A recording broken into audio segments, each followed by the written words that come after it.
everybody. Hope you're having a great day. My name is Standa Vecera, and today I'm going to be telling you a secret. A secret that only two people in this world know about. My mom and my dad. A secret that's had me shed many tears. A secret that's kept me up at night. But more importantly, a secret that defines who I am. But before I tell you this secret, I want to ask all of you a question. Who do you want to be? Forget about anything anyone's ever told you. Forget about who you should be. Deep inside, in your core, who do you want to be? Now, the reason I ask you this question is because we all know what it entails. Everyone in our life has asked us this question while growing up, and that there is the biggest problem. You see, there's two reasons why this question should never be asked to children. One, they have no idea.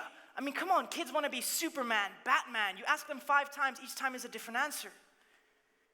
For me, for example, when I was about 4 years old, I wanted to be an astronaut. I wanted to be the first man on the moon. Then I got into 6th grade, learned about math, physics. Safe to say I don't want to be an astronaut anymore. But the second reason is much more important. You see, when you ask a kid who's about 6, 5, 7, 8 years old who they want to be, they become hyper-focused. After all the, Batman, Superman things, they become to be a little bit more realistic. And they think, what should I be? What am I good at? What have the people around me said, hey, you're amazing at this, let's have you do that. And so these children, they become hyper-focused. At an age of 8, they think, I want to be this for the rest of my life, and I'm going to be that. And that's the problem. You see, that happened to me as well. Ever since I was about 2 years old, I've been swimming in pools all over the world. South Africa, Japan, Nigeria. And people kept asking me, Standa, who do you want to be? But they always asked this question after they told me, hey, you're amazing at swimming, let's have you keep doing that. And then they said, who do you want to be? Well, of course I'm going to want to be a swimmer at age 5, 6, because I think I'm so good at it, right? And so, around those ages, I swam, joined teams, swam inside of school, outside of school, did a bunch of competitions. But the biggest paradigm shift of my life happened when I was 9 years old. You see, we moved to Japan, and I decided, okay, let's take this seriously. Me and my family said, we're going to actually try this swimming thing out. And so I joined one of the best swimming schools in the entire Hyogo prefecture, the area where I lived, Itoman Swimming School. That's me there in the blue cap right in the front. Now, it's a funny story because originally they put me in the lowest group and said, all right, let's try you out. You're probably here just to enjoy the pool, right? But I lapped everyone about 10 times within 5 minutes. And they were like, okay, well, you're pretty fast. You know all the strokes, so let's put you into the first group. And so they did. But even then, at the age of 9, I still kept up with kids older than me. I wasn't much slower than anybody else who was 13 or 12. I was pretty fast. But you see, at that age, I started realizing I didn't know if I really wanted to do this. Because the swimming school had trainings 6 times a week, 2 hours a day.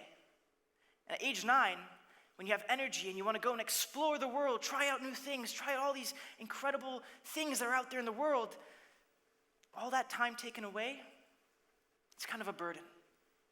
But for about a year, until I was 10, I put that aside and I said, you know what, I'm in this school, I'm going to do my best, and we'll see what happens. And my times were good. They were very good. At the age of 10, my 50-meter freestyle was 34.6 seconds. And to put that into perspective, the AAU Junior Olympic Games in the United States have a qualifying time for the 50-meter freestyle of ages 9 to 10 of 39.49 seconds. That's about, this is why I'm not an astronaut, 3, 4, 5, about 5 seconds faster than just the qualifying times of that age group, which means I would have been probably fighting for first place in these Junior Olympic Games, maybe even second or third. But the biggest problem was that as I got older, I realized this isn't a passion for me. I was doing it because the people around me had set expectations that I wanted to make them proud of. And people kept telling me, you're amazing at this. So I was like, okay, I'm going to do it because I know I'm good. but I forgot about what's in here. And so with every training, I'd start telling my mom, Mom, I don't know if I want to go today. Can I go tomorrow? And then the next day it would be, can I go tomorrow? And my mom, being the great mom she is, she pushed me. She told me to keep going. And so I did. I tried, and of course my times reflected that I was getting better. But I didn't feel like I was. You see, mentally, instead of feeling faster and freer in the pool, I felt heavier and heavier. Instead of feeling like there was no current going against me, I felt like there was one massive current just stopping me because I wasn't doing what I loved. And I began going into that pool at about age 10 and a half, 11, and crying because I just didn't like what I was doing. I hated it. How did I go from something that I wanted to become an Olympic champion in to crying in the pool every time I jumped in? And so one day, on the way to training, in the car, I told my mom, I quit. And you see, I'm not a quitter. My mom knew that. I don't quit. I always do the best of everything I can. But the problem was, I just didn't enjoy what I was doing. And so when my mom heard me utter these words that I've never said before in my life, we took it seriously. So we called my dad, called the swimming school, and we stopped. But you see, by quitting swimming, I had a few weeks of guilt, but eventually, everything became better. I began to explore new things. I joined the ice hockey team outside of school. And I began having so much fun because I got to do volleyball, basketball, sports I never had time for. My friends, I could finally hang out with them as well. And I also found one of my biggest passions, which is acting and theater. And I wouldn't have done this without quitting swimming. I wouldn't have had that ability to explore. And I'm so lucky that at that young age, I did stop. Because it's opened up so many different opportunities for me. So how do we help kids like the kid that I was? Kids that are hyper-focused on one thing, but don't necessarily have a passion for it. Well, see, to do that, we need to understand why this happens in the first place. Now, a synthesis of studies on adolescents and children, on peer pressure and sort of neurological development through that, by Brett Lorson and René Venestra, says that the brain develops at different times. It doesn't develop all at once, as many people might think. You might have your emotions developing quicker than your ability to make decisions. And that's the problem with these kids, is that they don't have that understanding of what complex emotions like passion or love for something really is. And so when they're going into these questions like, who do you want to be? They go based on what people have been telling them.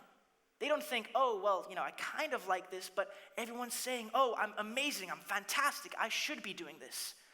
And so at 8 years old, these kids decide what they're going to do for the rest of their life just because of the expectations set up around them.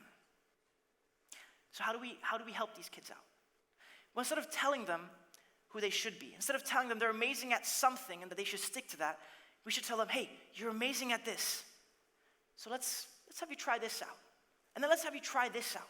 And the kids can explore at age 8. They can do so many different things that by the time they're 15, 16, choosing where to go to college, choosing what they want to do with their life, they will finally have an understanding of what their passion is. And even if they don't, they've had the ability to try out new things and gain new skills that if they were hyper-focused, they would have never had. And so, of course, we can't change society like this. But I ask that all of you try to incorporate this into your life. And the next time you see a kid who's running around, if you're a teacher or a parent or even a friend, don't ask that kid who he wants to be. Don't tell him who he should be.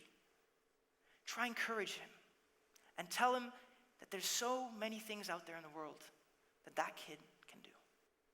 My name's Standa Vecera. Thank you so much.